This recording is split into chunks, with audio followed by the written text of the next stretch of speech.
Hello बेटा जी, कैसे हैं आप सब लोग। होप यू बेटा जी बहुत अच्छे होंगे और अपने आने वाले एग्जाम्स के लिए बहुत जोर शोर से प्रिपरेशन कर रहे होंगे। और सच बोलूं तो मैं भी मेरी साइड से पूरी कोशिश कर रहा हूँ कि आपके लिए बहुत अच्छी और यूजफुल वीडियोस बना के आपके साथ शेयर करूं। और इसी सीरीज में बेटा जी मैं आज आपके लिए क्लास 12th का हमारा टॉपिक है एनालिसिस ऑफ फाइनेंशियल स्टेटमेंट, उसका प्रैक्टिस सेट नंबर 2 लेकर आया हूँ। इससे पहले बेटा जी मैं इसके ऊपर टोटल 4 वीडियोस बना चुका हूँ। फर्स्ट नंबर की वीडियो में मैंने फाइनेंशियल स्टेटमेंट का बेसिक्स बताया था। वीडियो नंबर 2 में मैंने जो हमारा बैलेंस शीट का लायबिलिटी वाला पोर्शन है वो डिस्कस किया था। थर्ड वीडियो में मैंने एसेट्स वाली चीजों को डिस्कस किया था। और फोर्थ वीडियो में मैंने प्रैक्टिस सेट नंबर 1 जिसमें मैंने कुछ इंपॉर्टेंट एमसीक्यूज डिस्कस किए थे। और आज की वीडियो में बेटा जी प्रैक्टिस सेट नंबर 2, यानी कि इसमें भी हम कुछ और इंपॉर्टेंट एमसीक्यूज कवर करेंगे। अगर बेटा जी आपको वो सब वीडियोस देखनी है तो वो आप मेरे चैनल की प्लेलिस्ट में जाकर देख सकते हैं। आपको वहां पर प्लेलिस्ट मिलेगी फाइनेंशियल स्टेटमेंट के नाम से। उस प्लेलिस्ट में आपको सारी वीडियो एक ही जगह पे मिल जाएंगी और वहां से आप सबकी प्रैक्टिस कर सकते हैं। इसके ऊपर बेटा जी अब मैं इन फ्यूचर 2 और प्रैक्टिस सेट बनाने वाला हूँ, practice set number 3, practice set number 4। और इससे क्या होगा, जो फाइनेंशियल स्टेटमेंट में एग्जाम में जितने भी इंपॉर्टेंट एमसीक्यूज हैं जो पूछे जा सकते हैं वो सारे मैंने अपनी वीडियोस में कवर अप कर लिए हैं। तो अगर आप ये 3 या 4 वीडियोस को देख लेंगे तो आपके सारे एमसीक्यू प्रिपेयर हो जाएंगे बोर्ड एग्जाम्स के लिए। चलिए बेटा जी आज का वीडियो स्टार्ट करते हैं। Practice set number 2। बेटा जी फर्स्ट एमसीक्यू मैंने आपकी स्क्रीन पर शो किया है। Feature of financial analysis is to present the data contained in financial statement in easy form. हम जो फाइनेंशियल एनालिसिस यानी जो हम फाइनेंशियल स्टेटमेंट में डेटा शो करते हैं वो किस तरीके से शो करते हैं, इजी फॉर्म में, कन्वीनियंट एंड रेशनल ग्रुप्स में, और कंपेरेबल फॉर्म में, या फिर डी ऑप्शन है ऑल ऑफ द अबव। बेटा जी जो भी हम फाइनेंशियल स्टेटमेंट बनाते हैं वो हम प्रॉपर फॉर्मेट में बनाते हैं। और हम जब फाइनेंशियल स्टेटमेंट बनाते हैं तो उसमें प्रीवियस ईयर और करंट ईयर 2 डेटा को एक साथ शो करते हैं ताकि वो आसानी से कंपेरेबल हो जाए और आसानी से जो रीड करने वाला है हमारे फाइनेंशियल स्टेटमेंट को वो आसानी से कंपेयर कर पाए कि लास्ट ईयर मेरी एसेट्स कितनी थी, इस साल मेरी एसेट्स अब कितनी हो गई हैं। लास्ट ईयर मेरी outside liabilities, long term liabilities कितनी थी, अब कितनी है। Share holder fund last year कितना था, अब कितना है। तो बेटा जी हम फाइनेंशियल स्टेटमेंट इस तरीके से बनाते हैं कि वो इजी लगे, पढ़ने वाले के लिए इजी हो, इसके अलावा कन्वीनियंट हो, वो आसानी से बेटा जी डिफरेंस को मेजर कर पाए और आसानी से वो कंपेयर कर ले चीजों को। तो बेटा जी इसका आंसर है ऑल ऑफ अबव। जो फाइनेंशियल स्टेटमेंट होते हैं बेटा जी उनमें ये सभी फीचर्स होने चाहिए। डन। तो इसका आंसर है डी। बेटा जी question number 2, which analysis is considered as dynamic.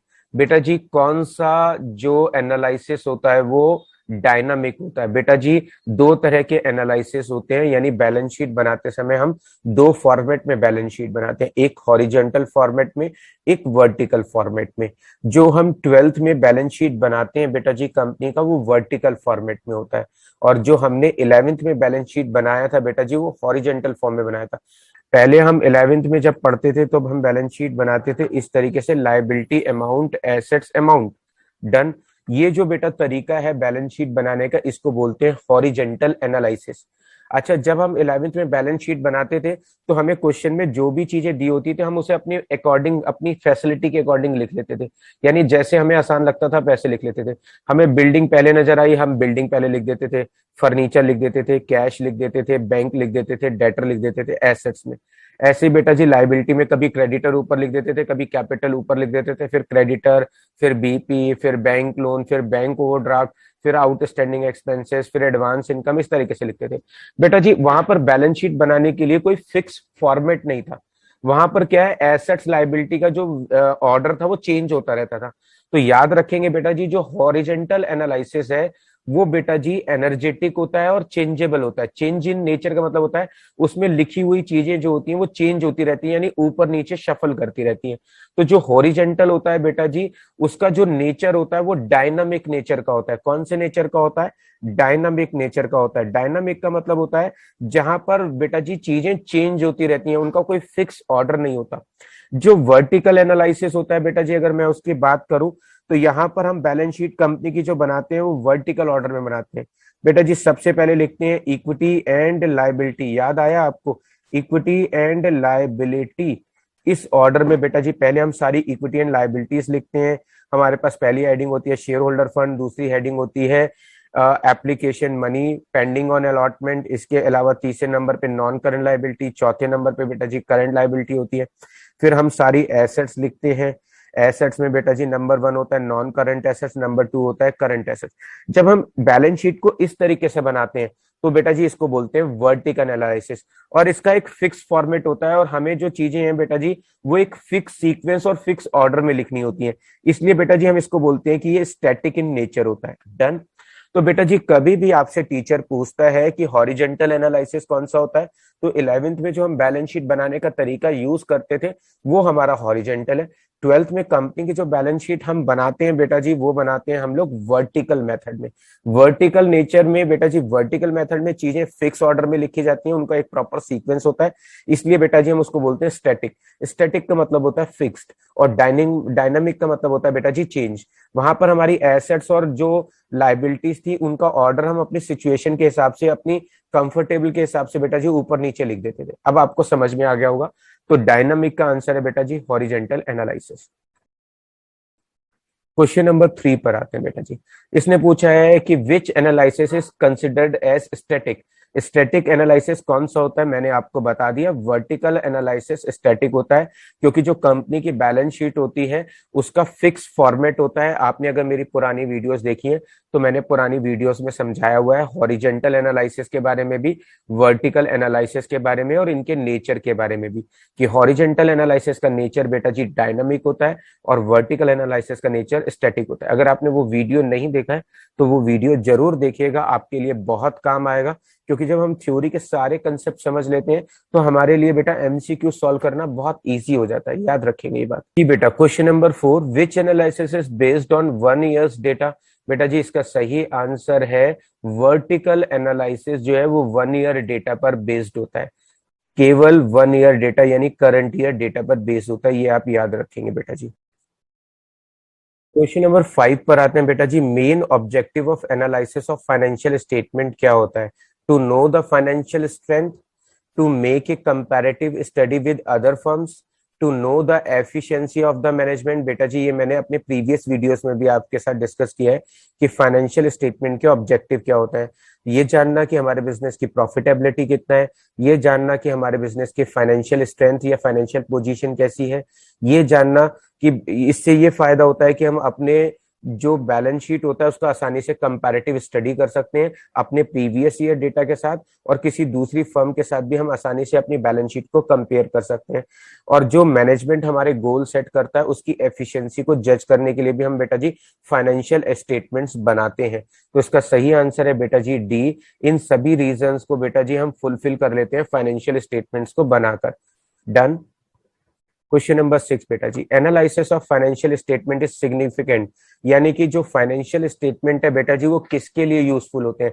Creditors के लिए भी यूजफुल होते हैं जिनसे हम उधार माल खरीदते हैं, मैनेजर्स जो हमारे बिजनेस को मैनेज करता है, इसके अलावा एम्प्लॉइज, या फिर फॉर ऑल ऑफ अबव। बेटा जी इसका सही आंसर है डी, ऑल ऑफ अबव। इन सभी के लिए हमारे फाइनेंशियल स्टेटमेंट सिग्निफिकेंट होते हैं।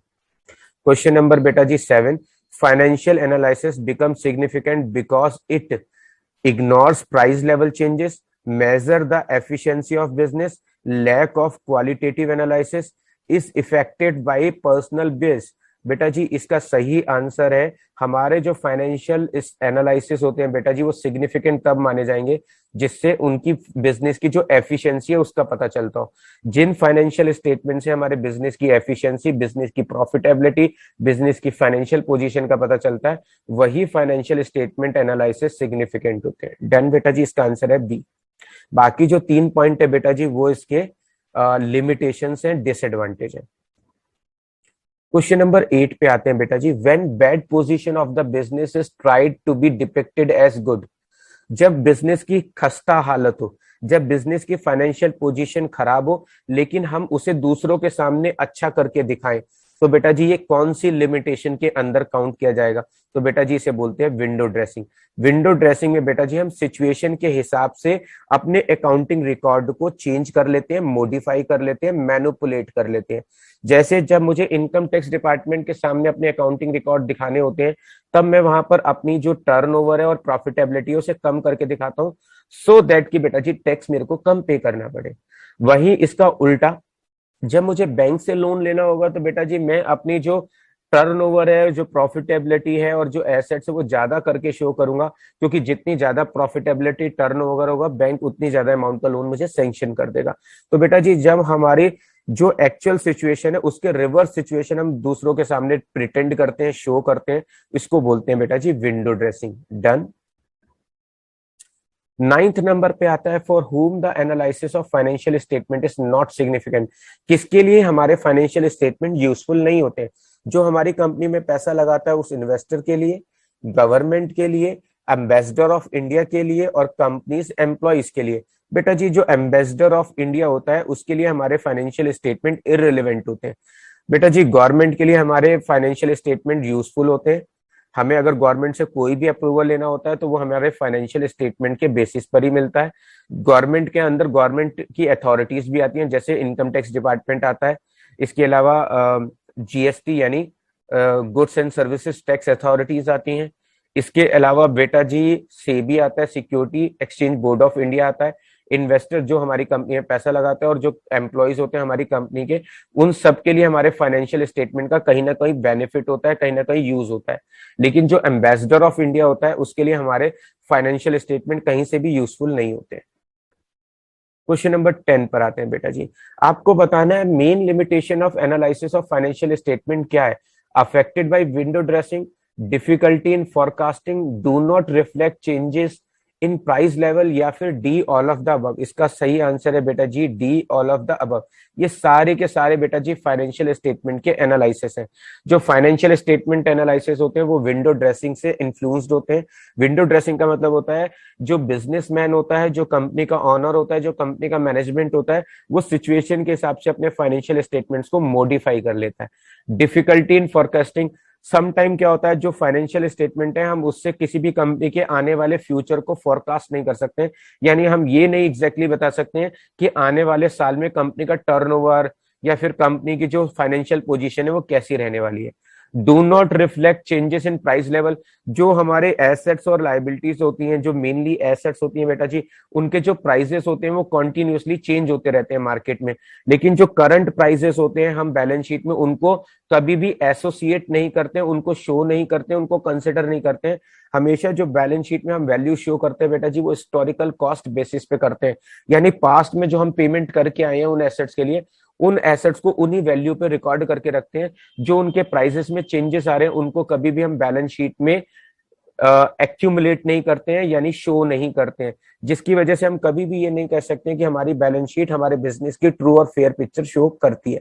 तो बेटा जी यहाँ पर जो मेन लिमिटेशन पूछी थी ये सारी की सारी मेन लिमिटेशन है। 11th नंबर पे आते हैं, which of the following is not a limitation of analysis. आपको ये देखना है कि इनमें से कौन सी फाइनेंशियल स्टेटमेंट की लिमिटेशन नहीं है। अफेक्टेड बाय पर्सनल बेस, ये तो है।